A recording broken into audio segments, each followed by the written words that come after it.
Nah, Bapak Ibu sekalian, bagaimana dengan standar pengelolaan? Ya, kalau standar pengelolaan ini dalam PP 57 di sana didefinisikan sebagai kriteria minimal mengenai perencanaan, pelaksanaan, dan pengawasan kegiatan pendidikan yang dilaksanakan oleh satuan pendidikan. Untuk apa? Agar penyelenggaraan pendidikan ini efisien dan efektif. Nah, hal penting yang harus kita catat Bapak dan Ibu sekalian dalam standar pengelolaan ini adalah perencanaan, pelaksanaan, dan pengawasan kegiatan pendidikan ini harus menerapkan manajemen berbasis sekolah atau madrasah. Ya. Untuk apa? Ini ditunjukkan dengan apa? Dengan kemandirian, kemitraan, partisipasi, keterbukaan, dan akuntabilitas.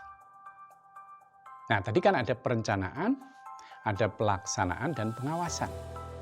Nah, perencanaan kegiatan di satuan pendidikan ini tujuannya untuk meningkatkan kualitas proses dan hasil belajar.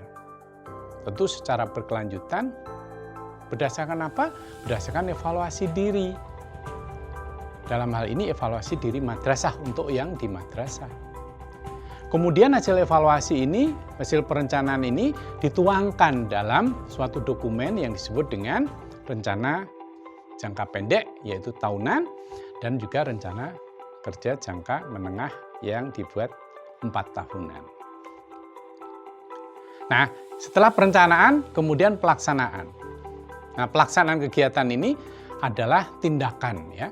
Tindakan apa? Tindakan untuk menggerakkan dan menggunakan semua sumber daya yang tersedia di satuan pendidikan dalam rangka mencapai tujuan dan sasaran sesuai dengan perencanaan yang telah ditetapkan. Nah, yang terakhir adalah bagian pengawasan, Bapak Ibu sekalian.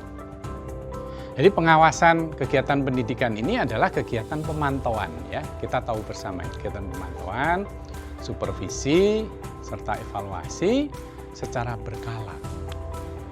Tidak hanya berkala tapi juga berkesinambungan. Untuk apa? Untuk memastikan pelaksanaan pendidikan yang transparan dan akuntabel. Agar apa? Agar kualitas proses dan hasil belajar bisa meningkat dan berkelanjutan. Siapa yang melaksanakan pengawasan ini, Bapak dan Ibu sekalian? Pengawasan ya dilakukan oleh Kepala Satuan Pendidikan. Dalam hal ini Kepala Madrasah, ya Komite Madrasah, pemerintah pusat, dalam hal ini kementerian, atau pemerintah daerah.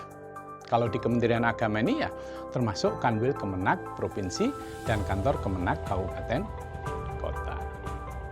Nah, Bapak Ibu sekalian yang saya hormati, kita masuk pada standar yang terakhir, yaitu standar pembiayaan. Jadi, standar pembiayaan ini adalah kriteria minimal mengenai komponen, ya, komponen pembiayaan pendidikan di mana? Di satuan pendidikan. Nah, di dalam PP 57 ini diuraikan di sana bahwa pembiayaan pendidikan ini terdiri dari biaya investasi dan biaya operasional. Jadi ada biaya investasi dan ada biaya operasional. Nah, kemudian biaya investasi sendiri itu dibagi-bagi menjadi jenisnya, komponennya, yaitu investasi lahan, penyediaan sarpras, penyediaan dan pengembangan sumber daya manusia, dan modal kerja tetap. Itu adalah biaya investasi. Nah, kalau biaya operasional, apa? Biaya operasional itu dibagi juga menjadi 2 komponen, yaitu biaya personalia dan non-personalia.